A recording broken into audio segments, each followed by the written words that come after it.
Radio EJC Congolo Info. Abonnez-vous et partagez les nouvelles. Chers auditeurs, bonjour et bienvenue sur les ondes de l'EJC. Nous sommes ravis de vous retrouver ce lundi 17 novembre pour une émission spéciale essentielle pour la vie de notre communauté. Aujourd'hui, nous avons l'honneur et le privilège de recevoir à nos studios une personnalité clé qui assure le bon fonctionnement et l'administration de notre organisation. Son Excellence, Monsieur l'apôtre Pierre Kabena Bakatoubia, secrétaire général de l'Église universelle de Jésus-Christ. Monsieur le secrétaire général, soyez le bienvenu sur la radio EJC Congolo Info. Merci infiniment d'avoir accepté notre invitation en cette journée. L'objectif de cet entretien est de faire le point en toute clarté sur la situation actuelle de l'Église et surtout d'échanger en profondeur sur un projet qui nous concerne tous, la contribution volontaire de $1 par mois et par membre. Nous allons aborder ensemble les objectifs de ce projet, les avancées concrètes, le défi rencontré et bien sûr les mécanismes de transparence et de confiance mis en place. Alors, sans plus tarder, entrons dans le vif du sujet. Monsieur le secrétaire général, pour commencer, comment se porte l'Église universelle de Jésus-Christ de façon générale aujourd'hui? Bonjour Papa Patrice, bonjour à toute la communauté de l'Église universelle de Jésus-Christ en République démocratique du Congo, tout comme l'Église d'Outre-mer. Je vous salue. Merci de m'avoir invité sur votre plateau. Pour répondre à votre première question, l'Église se porte bien à ce jour. Nous venons de traverser une période électorale. C'était une première expérience. Il y a eu quand même des mésententes, quelques déceptions, mais je crois c'est déjà passé. En tant qu'enfant de Dieu, en tant que oint de Dieu, tout le monde est déjà revenu à la raison, car tous nous sommes dans les champs de Dieu, nous sommes en train de servir Dieu. Je crois que tout se passe bien, il n'y a aucun problème. L'Église est en train d'évoluer, tant sur les plans administratifs que sur les plans spirituels. Merci beaucoup. Ok, merci beaucoup mon papa. Maintenant, nous pouvons passer à la deuxième question. Pourriez-vous expliquer clairement les projets consistant à une contribution de $1 par mois pour chaque membre? Quels sont ses objectifs et son fonctionnement? Ok, merci beaucoup cher papa. La contribution mensuelle de $1 pour tout membre de l'Église, chrétien ou croyant, a pour objectif le développement durable de l'Église. Je donne l'exemple, si nous sommes aujourd'hui à 40 000 membres de l'Église et que chaque membre prenait la conscience de contribuer avec $1 le mois, nous allons commencer à mobiliser $40 000 chaque mois. Et cet argent placé dans une banque et que la banque voit notre capacité régulière de mobiliser $40 000 chaque mois, elle a la possibilité de nous accorder des crédits à la hauteur des millions de dollars. Et c'est ce qui va nous pousser à réaliser les œuvres sociales, à construire d'abord des écoles. Nous avons visé des écoles modernes, des centres de santé modernes, ainsi que des centres de formation professionnelle modernes, qui, à leur tour, vont d'abord commencer à nous ramener des revenus passifs. Des revenus passifs, c'est-à-dire nous n'avons pas travaillé, nous ne sommes pas allés organiser des cultes pour demander de l'argent, mais nous savons que à la fin de chaque année, quand nos écoles vont fonctionner, nous allons obtenir, par exemple, les revenus de $500 000. Et c'est avec ça que nous allons aussi mettre en place les œuvres sociales. comme les orphelinats et autres. Parce qu'il est difficile de former un orphelinat pour commencer à prendre en charge les orphelins avec l'argent des paniers de l'église. Ça ne se passe pas comme ça. Nous totalisons 50 ans et l'idée de $1, c'est l'argent que nous n'allons jamais dépenser. C'est pourquoi pour protéger cet argent, nous avons demandé qu'il y ait les frais de fonctionnement du Bureau suprême. C'est-à-dire, chaque province a un montant forfaitaire qu'elle nous donne à la fin de chaque mois. Et c'est avec ça que la chefferie spirituelle, la représentation légale, les conseils généraux fonctionnent avec, mais les $1 ne seront pas touchés, ils seront placés dans un compte bloqué ou bien un compte séquestre pour parvenir à réaliser les projets de l'Église, lesquels projets seront exécutés ensemble après rencontre, après réunion avec les représentants provinciaux. Parce que nous avons presque chaque semaine les réunions avec les représentants provinciaux et c'est au cours de ces réunions que nous décidons, que nous planifions ensemble de ce que nous souhaitons faire pour l'Église. Même s'il va s'agir d'utiliser cet argent, que ça soit pour n'importe quel projet, ça sera bien sûr autour d'une réunion avec les représentants provinciaux et aussi avec les représentants nationaux quand ils vont aussi adhérer, parce que nous sommes en train de les recenser, en train de les rechercher, en train d'abord de chercher à connaître leurs problèmes, leurs soucis, pour qu'ils puissent aussi être intégrés le plus vite possible dans les projets de contribution mensuelle de $1. Merci beaucoup. Ok, merci beaucoup, très cher papa, pour la bonne réponse. Je pense que tous les membres de la radio EJC Congolo Info, requis en sigle, vous suivent avec attention. Sans plus tarder, je passe à la troisième question. Quel bilan dressez-vous du projet depuis son lancement? Pouvez-vous donner des résultats concrets, avancées, difficultés chiffrées?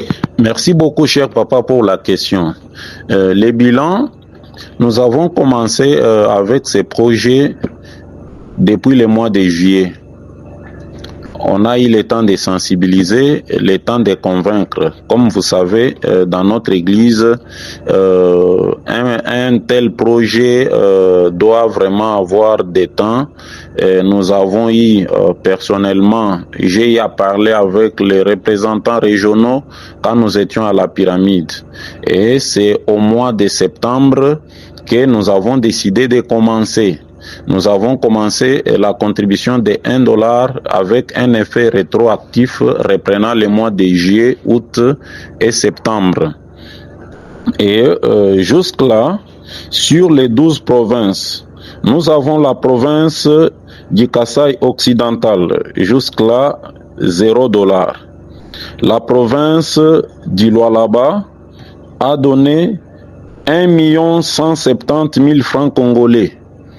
En tout cas, avec tous nos respects, nous remercions sincèrement la province du Lualaba pour ces gestes qui marquent les débuts du développement de l'Église et particulièrement encore les représentants provinciaux, apôtre Samson Ilunga. Que Dieu les garde, que Dieu bénisse la province du Lualaba. Il y a la province de Kinshasa, jusque-là $0. La province du Tanganyika, $0. La province du Congo central, $70. Toutes nos félicitations à la province du Congo central et à l'apôtre, les représentants provinciaux, Papa Benjamin Moulumba, qui s'est mobilisé pour accompagner les œuvres de l'Église et de la représentation légale. Il y a la province du Haut-Lomami, $0. La province du Haut-Katanga, jusque-là $0. La province du Kasaï oriental, $0. La province de Maniema, $0. La province du Sud Kivu, $0 jusque-là. La province du Nord Kivu, $0. La province de la Grande Orientale, $0. Je pense que cela ce n'est pas dit à la volonté des représentants provinciaux, d'autant plus que nous travaillons avec eux presque tous les jours, ils sont d'accord. Et si il y a encore un peu de réticence, c'est soit au niveau de la base, au niveau des stations, au niveau des représentants régionaux ou au niveau des bergeries. Mais je pense bien que il y a aussi quelques provinces qui y ont déjà contribué quelque chose, mais qui ne nous ont pas encore transmis les listes. Je crois d'un moment à l'autre, il y aura la modification à tout moment. Mais pour le moment, coup de chapeau au représentant provincial d'Iloalaba, l'apôtre Samson Ilunga et que Dieu les bénisse, et à l'apôtre Benjamin Moulumba, pour avoir déjà commencé, pour avoir déjà lancé ces projets de développement durable de l'Église. Je vois encore une autre question. Quelle garantie offrez-vous à la communauté pour renforcer la confiance de ces projets? Comment assurez-vous la transparence et la reddition des comptes? Merci beaucoup, papa, pour la question. Là, c'est très important. La transparence, c'est très simple. Nous avons les devoirs de redevabilité.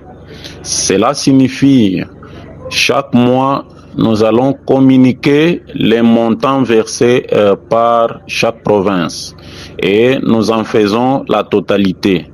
Laquelle totalité, après le dépôt à la banque, nous allons exiger l'extrait des comptes. Par exemple, aujourd'hui, si nous prenons l'argent que nous avons eu, nous calculons par exemple en dollars, nous avons $700, quelque chose de comme ça, ou 500 ou 600 dollars. Nous communiquons les montants et les montants sera suivi d'un extrait des comptes de la banque pour assurer tout le monde. Comme nous avons dit que c'est l'argent que nous n'allons pas toucher, il y aura ces devoirs de redevabilité chaque fin du mois accompagné d'un extrait des comptes. C'est pourquoi nous demandons l'Église à nous faire confiance. Trouver $1 pour le moment, c'est à 2500 francs. Si nous faisons la répartition sur les mois, cela nous donne à peu près 625 francs par semaine. Donc cela veut dire que tout membre de l'Église sera ou est capable de contribuer avec $1. Et c'est avec ces $1 que nous allons maintenant construire, bâtir tous nos projets. Je crois la première confiance, c'est que nous allons communiquer les montants et faire suivre ça d'un extrait des comptes. Je crois la deuxième confiance viendra quand nous verrons incessamment dans nos provinces la construction des écoles modernes, la construction des hôpitaux, la construction des centres de formation. D'ailleurs, pour les centres de formation, on a même déjà contacté les ministères qui est prêt à nous accompagner. Ok, je vous en remercie pour la bonne émerveillance auquel vous êtes en train de répondre compte tenu de nos questions que nous avons préparées aujourd'hui. Maintenant, quelles mesures sont prévues pour répondre aux éventuelles préoccupations ou objections des membres? Oui, merci beaucoup, papa. Bien sûr qu'il y a des préoccupations, il y a aussi des suggestions. Maintenant, pour le moment, je crois que l'Église a des comptes, mais les comptes qui étaient là étaient des comptes courants. Un compte où, à la fin des mois, on vous soutire un peu d'argent. Maintenant, cet argent doit servir au projet. Ça ne peut pas être dans un compte courant. C'est pourquoi nous sommes en train de solliciter l'ouverture d'un sous-compte qui sera un compte d'épargne où nous allons mettre cet argent. Mais en attendant, il y a les numéros des téléphones dans lesquels on nous envoie de l'argent et nous les gardons en attendant bien sûr l'ouverture demain ou après-demain du compte d'épargne qui sera spécialement mis en place et consacré au $1 pour le développement de l'Église. C'est ce que nous allons faire en premier. En deuxième lieu, avant de faire tout projet, nous allons nous mettre d'accord avec les représentants provinciaux. Si nous sommes d'accord avec les représentants provinciaux, c'est-à-dire que nous sommes d'accord avec toute l'Église, parce que eux consultent les représentants régionaux, les régionaux consultent les chefs d'antenne et de section, et ces derniers aussi sont en contact direct avec les apôtres missionnaires, et les apôtres missionnaires avec tous les croyants. Les bergers principaux avec les bergers régionaux et avec les chrétiens. Donc, c'est comme ça que nous allons nous mettre d'accord, moment venu, pour utiliser l'argent. Pour un peu donner une précision, depuis tout ce temps, je suis en collaboration, nous sommes en collaboration avec les églises Gideor.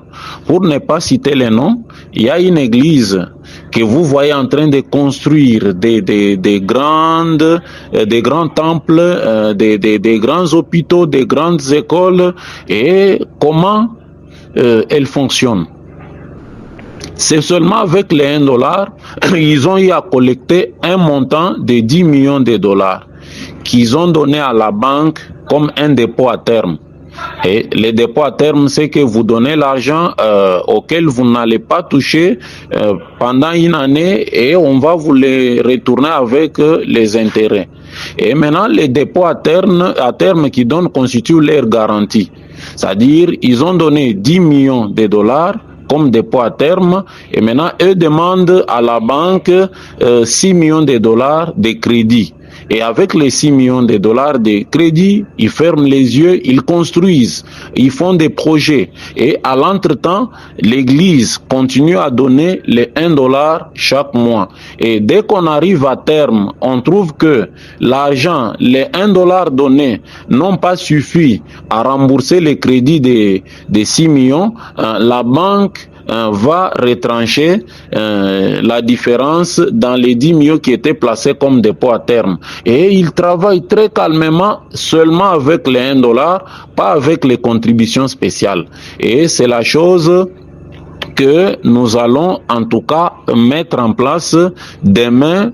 Je vous jure, dès que tout membre de l'Église va adhérer à cette idée, va comprendre, va palper du doigt ce que nous sommes en train de faire, notre Église va sortir dans les noirs. Demain, nous serons capables d'avoir les revenus passifs chaque fin de l'année à la hauteur de 1 million, 2 millions de dollars, et nous n'aurons pas de problème. Nous allons non seulement prendre en charge les dehors pour les œuvres sociales, même aussi en interne, nous aurons la possibilité de faire vivre nos patriarches, nos anciens, en tout cas, merveilleuse vieillesse de leur vie.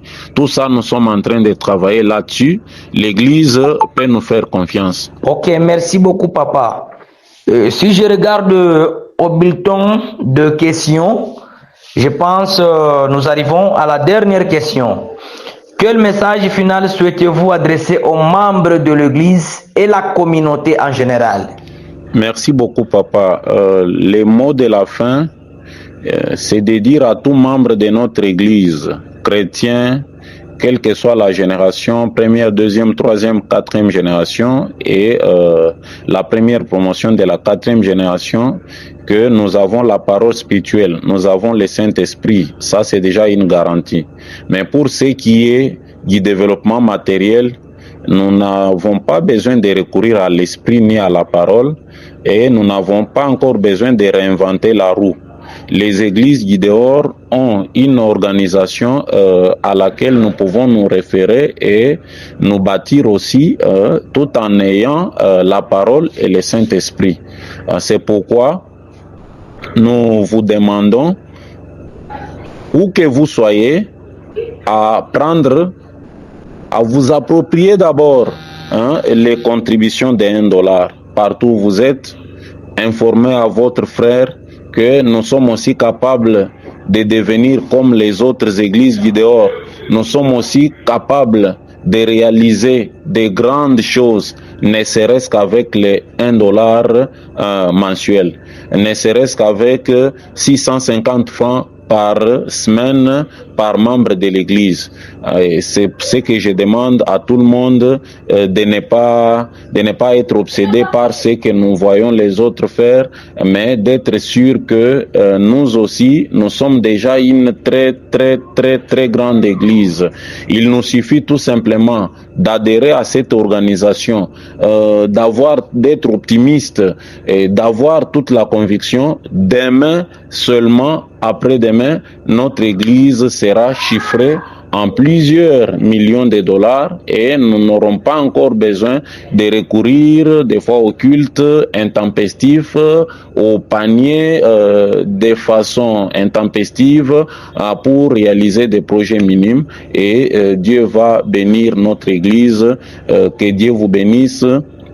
Que Dieu bénisse l'Église universelle de Jésus-Christ partout dans le monde. Au nom de Jésus-Christ. Amen.